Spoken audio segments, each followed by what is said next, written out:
Hey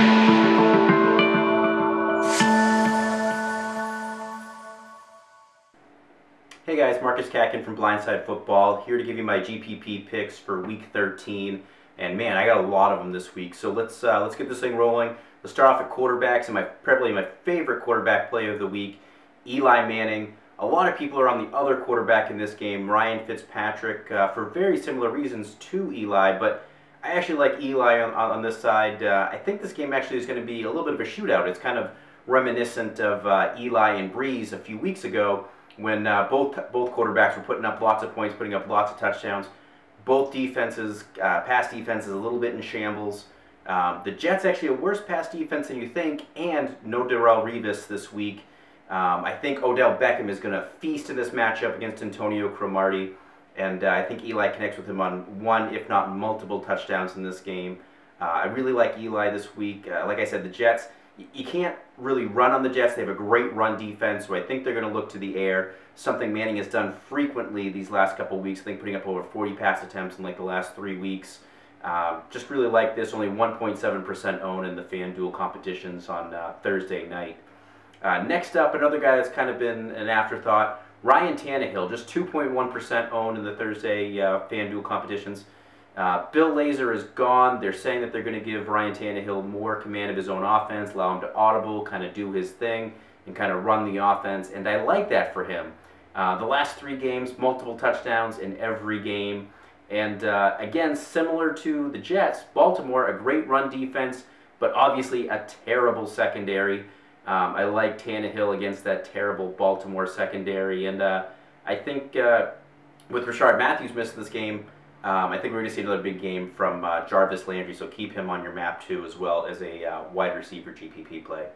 Running backs, all right, these ones are a little chalky, but I still wanted to go over them. D'Angelo Williams, LaShawn McCoy. Honestly, what really opened my eyes to these guys was something Graham Barfield over at Fantasy Labs wrote up. Graham, a guy that actually used to write here at Blindside Football, but had an excellent write-up on this matchup. Basically explained that, you know, they're both favored at home, which is what you're looking for. It's kind of obvious for us DFSers. But when you look at running backs, priced $5,000 and over on DraftKings, and a plus-minus matchup of 8 points or more, so obviously a great matchup for both of these people. Every running back in that situation has smashed expectations. The expected point total for players in that scenario, on average, was 12.8 points, and they came away from those games actually scoring 24.3 points. So doubling expectations on average for every running back that fell into this category in the past 2 years, and both of these running backs fall into this category this week.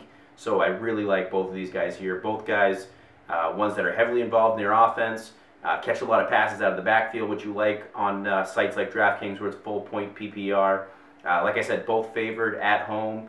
In McCoy's case, who's obviously been on fire, no Carlos Williams in this game, so a lot of things in both of their favors.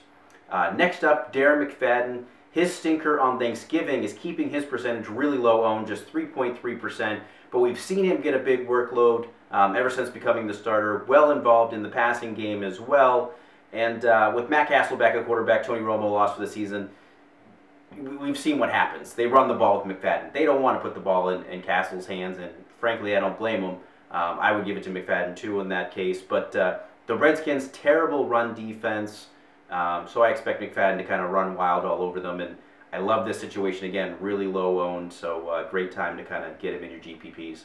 Another guy who's going more lower owned than he should be, Adrian Peterson, just 9% owned. I mean, that's still kind of a little bit more on the higher end than I'd be looking for to differentiate yourself, but you're not going to find Peterson under 10% owned very often, especially not at $6,600 on DraftKings. That's just absolutely crazy to me. The matchup against Seattle looks like a tough one on paper, and it is to a point, but Seattle has been beat at certain points during the season, so Adrian Peterson, a guy who's been putting up great fantasy points week after week after week, I think this is a great chance to kind of pay up to be contrarian, get him at a low price and a low ownership. You got to like both of those. Next up, Sharkhandrick West. I get it. This one's a little bit of a gut call here, but Kansas City has one of the highest percentages in the NFL for running back touchdown rate. When they get in the red zone, that's what they do. They either run it in with the running back or throw it to the running back.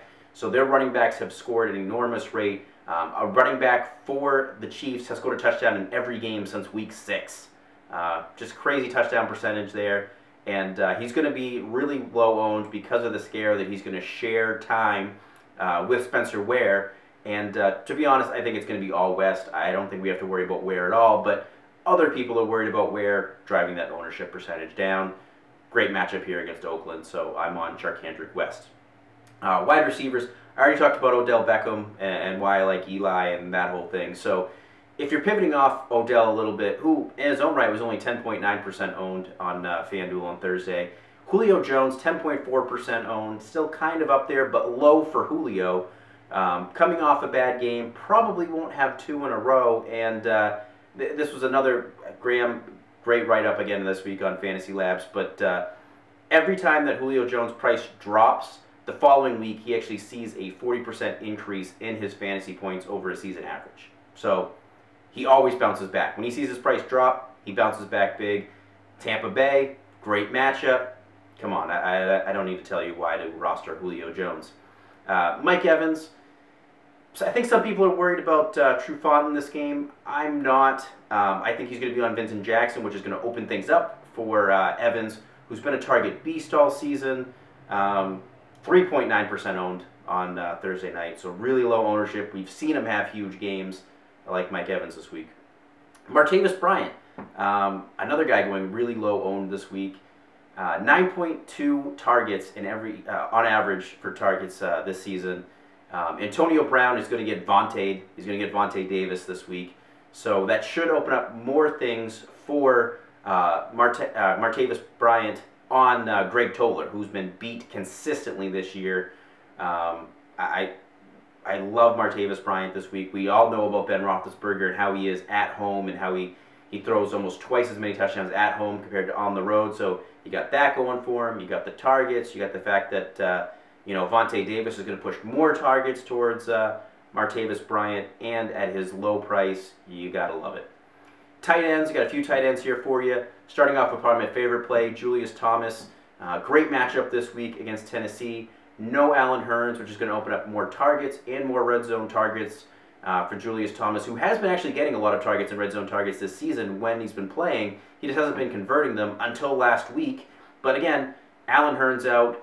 Marquise Lee is going to step in as the other starting wide receiver. I think Bortles is going to go to more to Julius Thomas now rather than looking at Lee. So I think we're going to see a good bump here for Julius Thomas. Jacob Tamme, similar situation.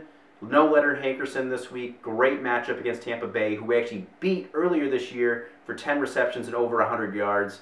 Was just 0.7% owned on Thursday night in FanDuel. Amazing. Crazy low ownership at under 1%, and has a great chance for a great week. Truthfully, on DraftKings and a couple of my GPPs, I've actually put Julius Thomas in as my tight end, and I'm actually flexing Tamme. Differentiate yourself, really low ownership in both guys, and I think both guys have a great chance for 100 yards and a touchdown this weekend. Another guy, if you're looking to kind of pivot off of Scott Chandler, who everybody's on because, hey, obviously with Gronkowski out, Chandler is going to be the next Gronk, which whole ball game I don't think is going to happen. But Vance McDonald, Garrett Selleck is out. We've seen Blaine Gabbert come in, and he obviously must really like Vance McDonald, just checking down to him. We've seen McDonald with over 60 yards and a touchdown in every game that Blaine Gabbert has been playing. He seems to be Gabbert's favorite target, and that's worth something, especially at his low ownership, low price, great pivot from Scott Chandler. I'm on Vance McDonald this weekend. And then finally, for a defense, Redskins defense, near min salary, playing up against Matt Castle. Gotta love defenses against Matt Castle. Defenses against Castle this season have scored 13 fantasy points, 16, 7, 9, and 11. They're at home. They're favored.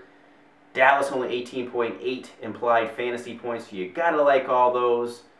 Redskins, put them up there. Really low owned. Great chance for some great points there. Alright guys, don't forget to head on over to Blindside Football to check out our other great DFS content. Subscribe below for our YouTube channel, check out more videos like this, and good luck in Week 13.